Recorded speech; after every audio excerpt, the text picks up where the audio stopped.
लेकिन थोड़ी सी गुफ्तगू आज की जरूरत के मुताबिक नौजवानों से करना चाहता हूं।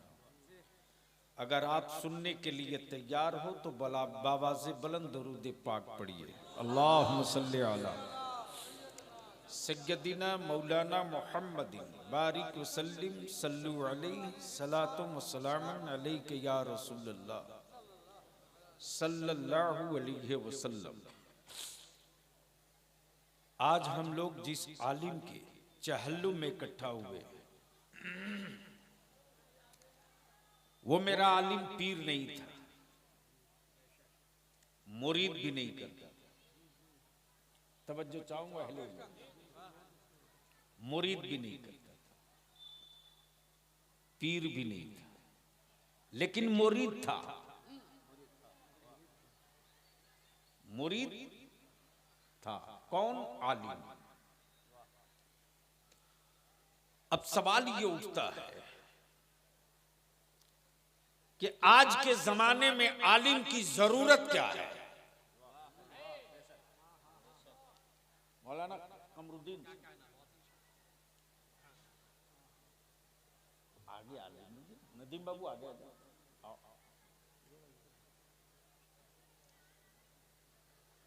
चलिए, आपको लोग देख लेंगे तो हमको कुछ सुन लेंगे।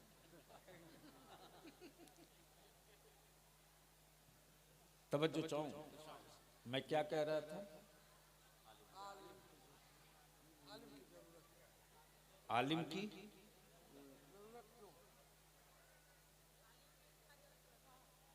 आलिम की क्या जरूरत है? अब अगर मेरा हसास और जिम्मेदार स्टेज थोड़ी सी जहन को समेट ले तो इसी एक जुमले पर गुफ्तगू हो जाए कि आलिम की क्या जरूरत है।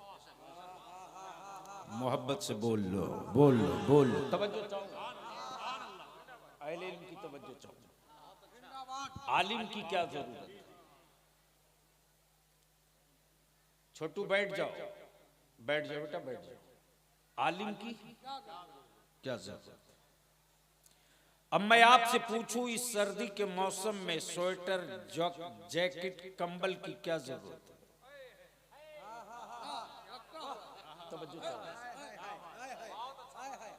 गर्मी के दिनों में एसी, कूलर, पंखे की क्या जरूरत है? मंजिल तक पहुंचने के लिए स्कॉर्पियो, बोलेरो, ट्रेन, जहाज की क्या जरूरत है? आप जवाब देंगे, सर्द मौसम में गर्म कपड़ा मेरे जिस्म की जरूरत है, गर्म मौसम में एसी और ठंडी हवा मेरे जिस्म की जरूरत है,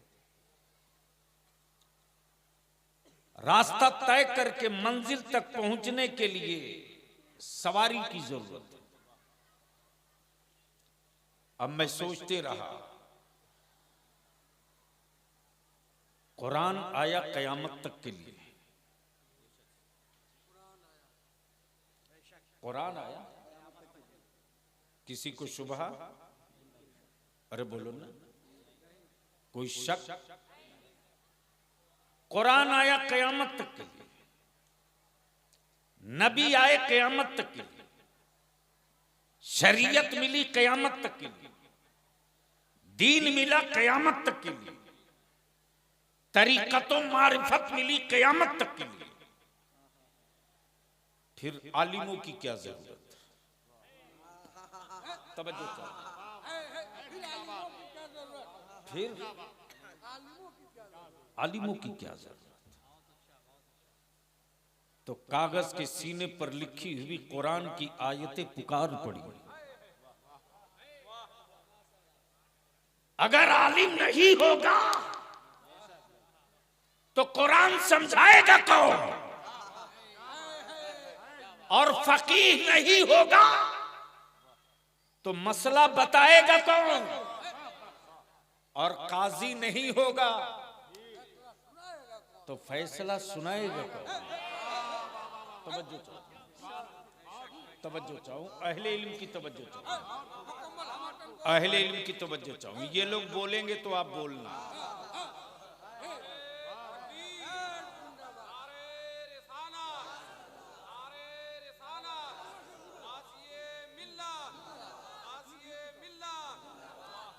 फाजिल गिरामी हजरत अल्लामा महबूब साहब ने हमको फोन किया कि ये हादसा हो चुका। थोड़ी देर के लिए यकीन नहीं हो रहा था, लेकिन मैं भी कहीं था बाहर, वरना मैं भी कांधा देने के लिए जरूर आता। इसलिए कि उस आलिम को मैंने उस दौर में देखा है जिस जमाने में किसी आलिम के पास मोटरसाइकिल तक नहीं थी, जिस जमाने में स्कॉर्पियो और बोलेरो तो कोई सोच नहीं सका था, जिस जमाने में आलिम अगर किसी जलसे में जाए तो या तो बस से जाए या ट्रेन से जाए या लटक के जाए।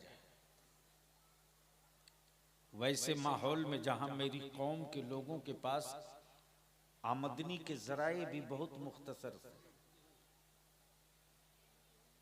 माफ करना, बराबर जमीन काट कर कुआं खोदना सबको आता है, लेकिन पत्थर का कलेजा काट कर पानी निकालना किसी किसी को आता है।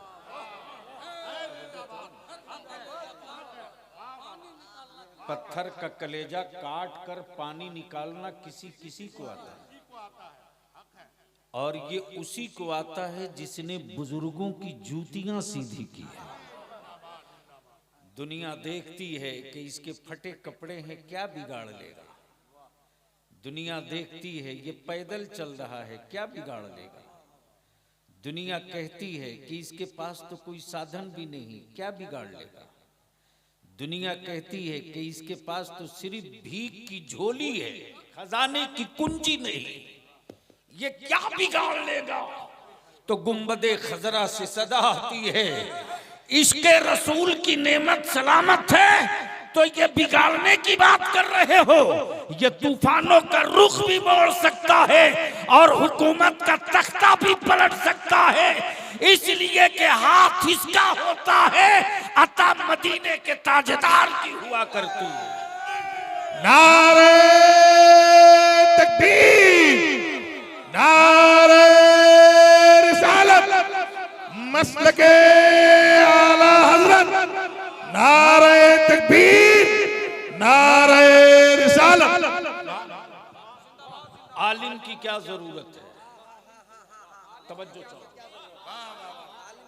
आलिम की क्या जरूरत, आलिम की क्या जरूरत है। अब अगर कॉलेज स्कूल में पढ़ने वाले हो तो आओ सुनो आलिम की क्या जरूरत है।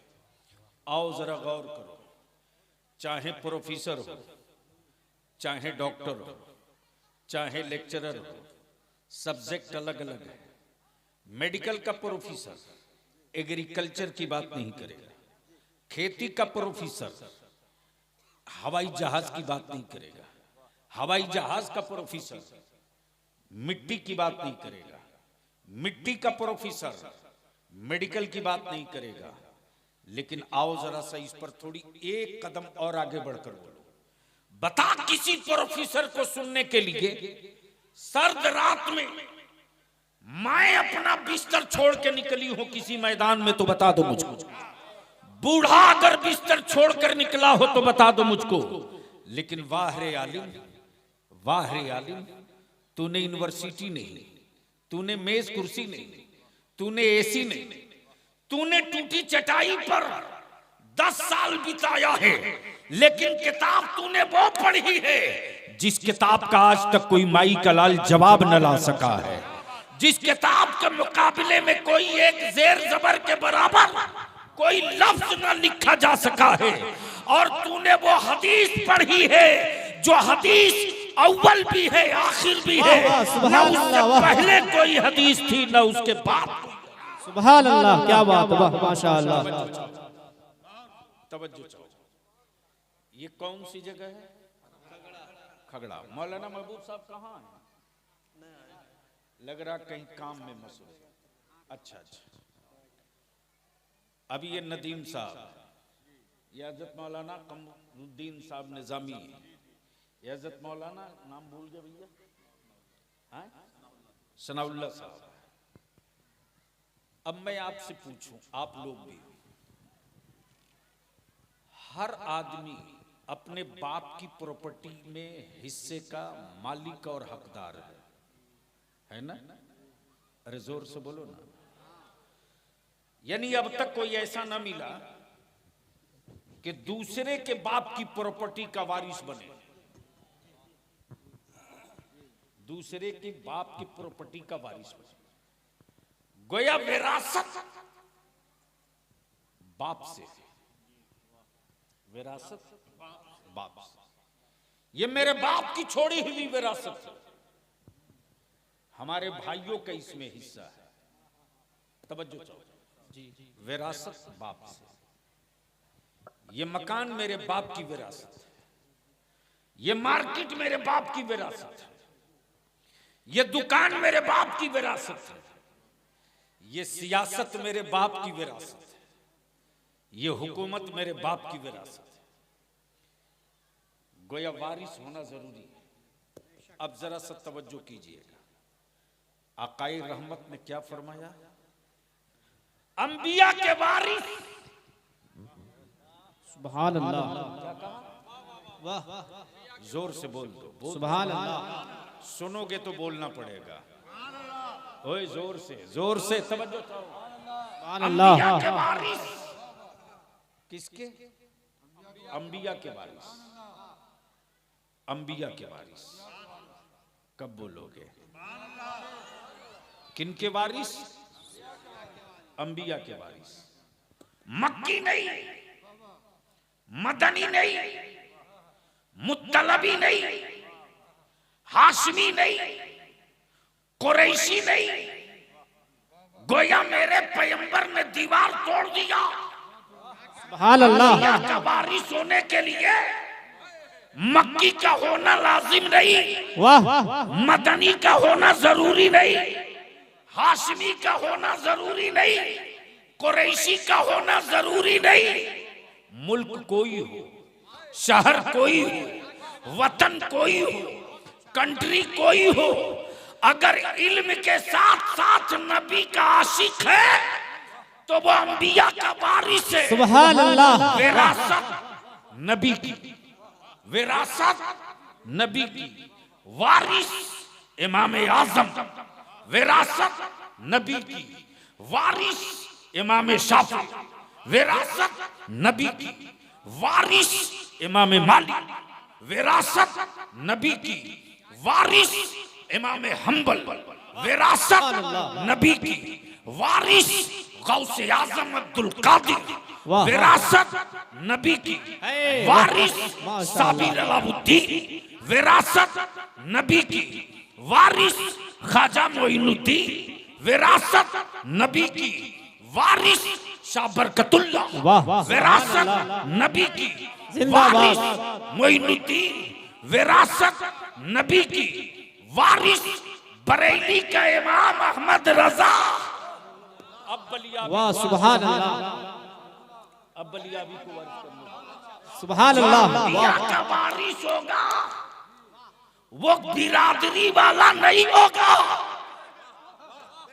वो बिरादरी वाला नहीं होगा।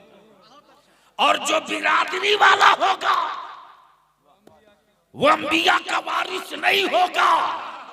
और इसी खौफ से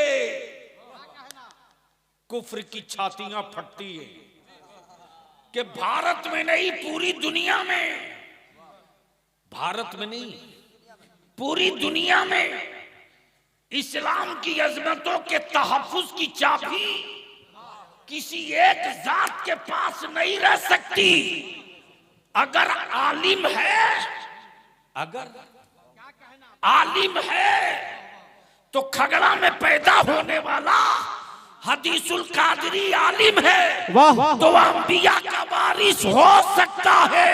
मक्के में पैदा होने वाला अबू जहल नबी का वारिस नहीं हो सकता। नारे तकबीर, नारे रिसालत, मसलक आला हजरत उलमाए किराम, नारे तकबीर।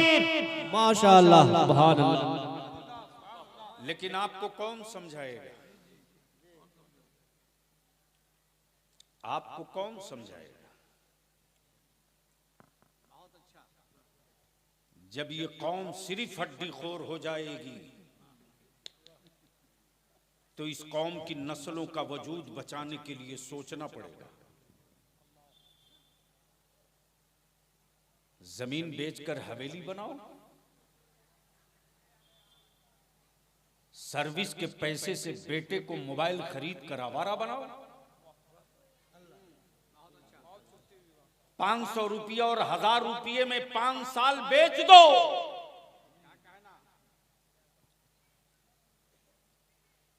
माफ करना, भारत में जो सबसे कीमती चीज है भारतीय डेमोक्रेसी में, वो वोट है। सोने से भी ज्यादा महंगा। लेकिन दुनिया की सारी कौमों ने वोट का पावर समझ लिया, मुसलमान अब तक सिर्फ हड्डियों में उलझा है।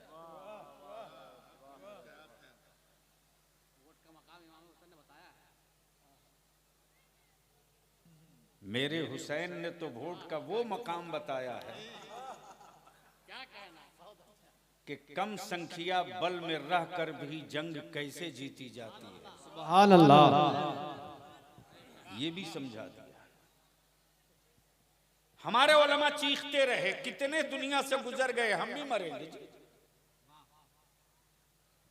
मस्जिदों के मिंबर से, जलसों के स्टेज से, मिलाद शरीफ की महफिलों से, निजी नशिस्तगाह में हमारे उलमा ने आपकी औलादों को आवारा नहीं, नेक और सालेह बनाया। लेकिन आपने उसके बदले इनाम क्या दिया? आलिम अगर पैदल चले तो आप बहुत खुश होते हो। तवज्जो चाहो। आलिम के अगर कपड़े खुश फटे हो तो आप खुश होते हो। आलिम अगर छप्पर में रहे तो आपको बड़ी सुकून की नींद आती। मैं कहता हूं, अपने ज़मीर से कभी पूछ, अपने दिल से पूछ, तो अपने वजूद से। तेरा वजूद अगर जिंदा है तो चीख पड़ेगा। दुनिया में लोग जो नापते हैं इंची टेप से, तो कौमों की तस्वीर, कम्युनिटी का वकार उसके मजहबी रहनुमाओं को देखकर नापते। इसलिए बलियाबी का कुर्ता फटा हो तो फटा हो, लेकिन जूता अच्छा पहनता हूं। वाह सुभान अल्लाह। जूता अच्छा पहनता हूं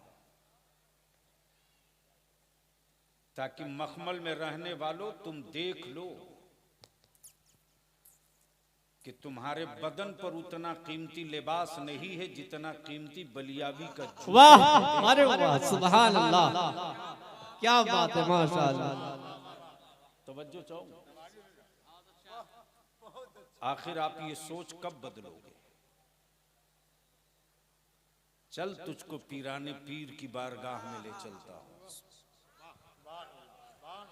कब बोलोगे? सुभान अल्लाह, सुभान अल्लाह। कोई माइक और भी कहीं है क्या? अच्छा, बंद कर दे। बोल लो जोर से। हारे हुए फौज की तरह मत बोलो।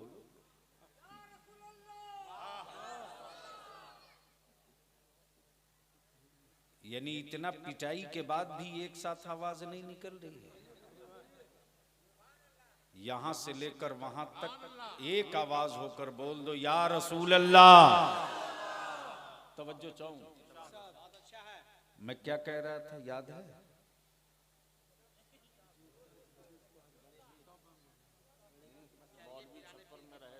आज तुझको दिखाता हूं पीराने पीर गौसे आजम।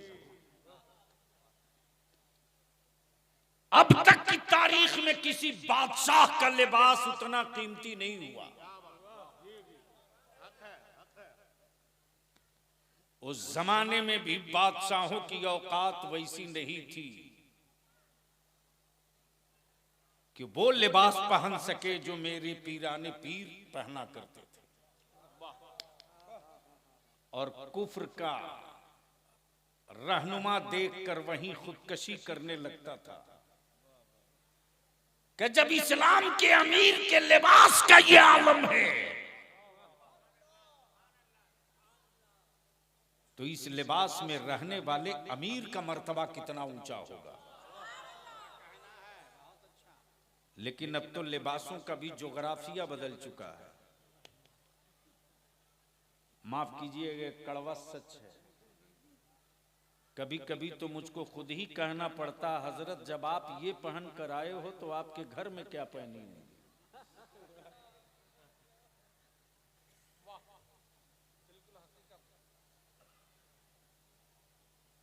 खगड़ा वालों, तुझे नहीं पता रे कि मिट्टी के सीने से निकलने वाले पत्थरों के बीच में खगड़ा में कौन सा पैदा हुआ था। आखिर कौन सी उसमें खूबी थी कि इतने शोरा चले आए।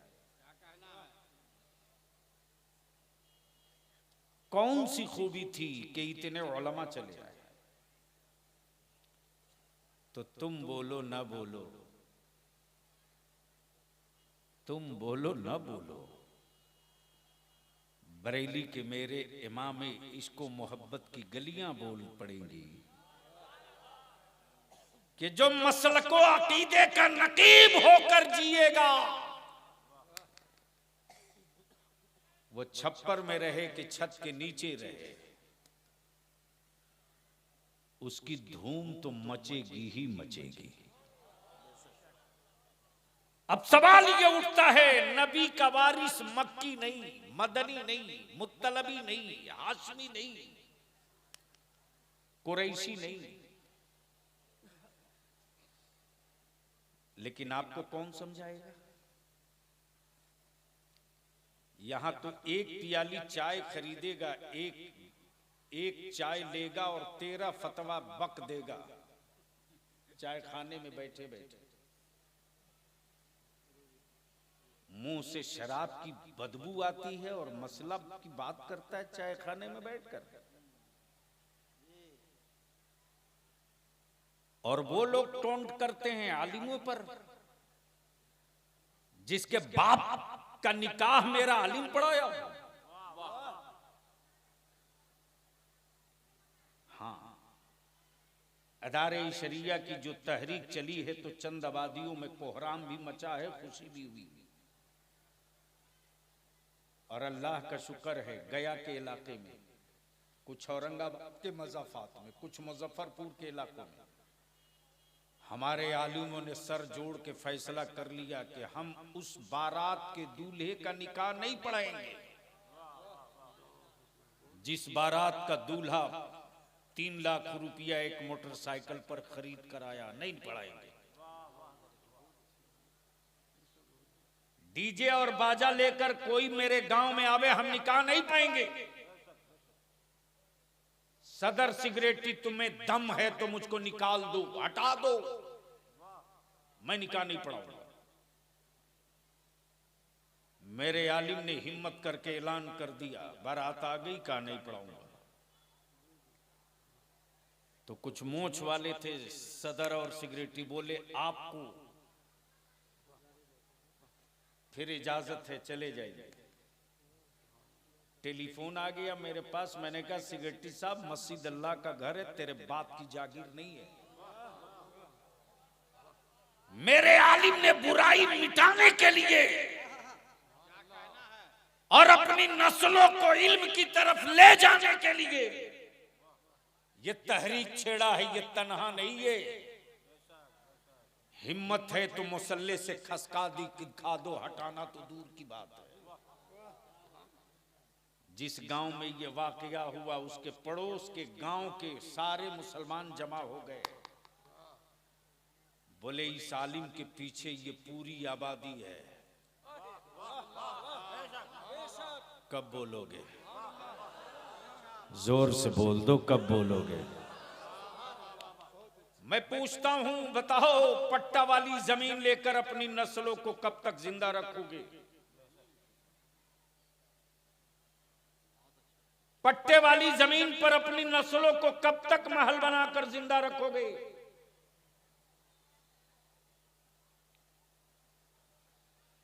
आज जिसे देखो वही आंख दिखा रहा है एनआरसी का, फारसी का। पुराना खतियान पलट दो तो सब फारसी में मिलेगा।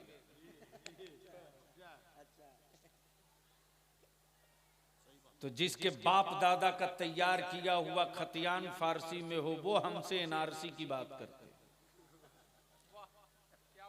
और कुछ जाहिल ऐसे भी हैं जो एनआरसी का फुल फॉर्म नहीं जानते, वो भी बलियाबी को व्हाट्सएप पे गाली लिखते हैं। मैं उन हराम खोरों के एक एक चेहरे को पहचानता हूं। अरे मजबूर तो तूने किया रे, तूने। मेरी औलादों को कमजोर मेरी कौम ने किया है।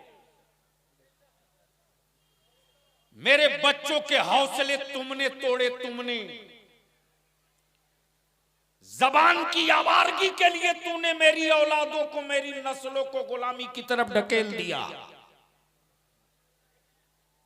अगर तुम शादी ब्याह और खुराफात में दौलतें बर्बाद करने के बजाय उसी पैसे का इस्तेमाल करके अपनी औलादों को पढ़ा देते, तो किसी के बाप की औकात नहीं है कि हमसे हिंदुस्तानी होने का सबूत मांगे। मेरी पढ़ी लिखी औलादें उसका कॉलर पकड़ करके उसके हिंदुस्तानी होने का सबूत मांगने लगती।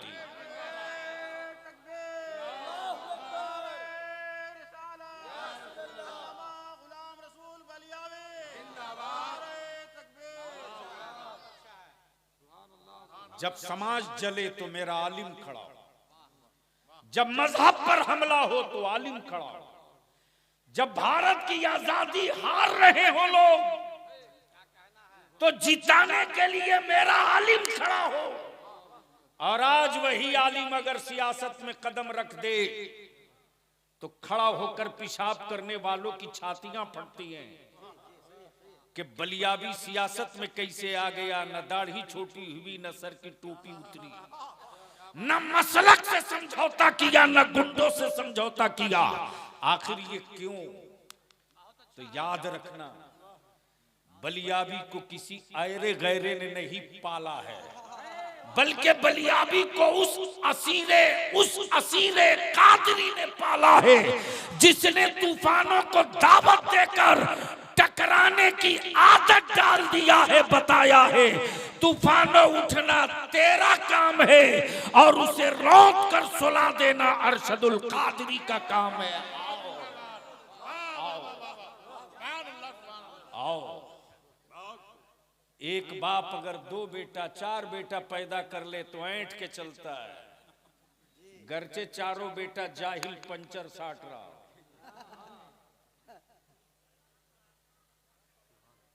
यही औकात है ना, साटरा पंचर, अब्बा सीना तान के चल रहा, 4 बेटा है। वाह वाह वाह। सोच, तेरे बेटे को तेरे गांव के अलावा दूसरा नहीं पहचानता, लेकिन हदीसुल कादरी वो बाप था जिस आलिम ने इतनी रूहानी औलादे पैदा कर दी है कि हिंदुस्तान के अक्सर शहरों में या तो नबी की नात पढ़कर पहचान बना लिया है या कुरान सुनाकर पहचान बना लिया।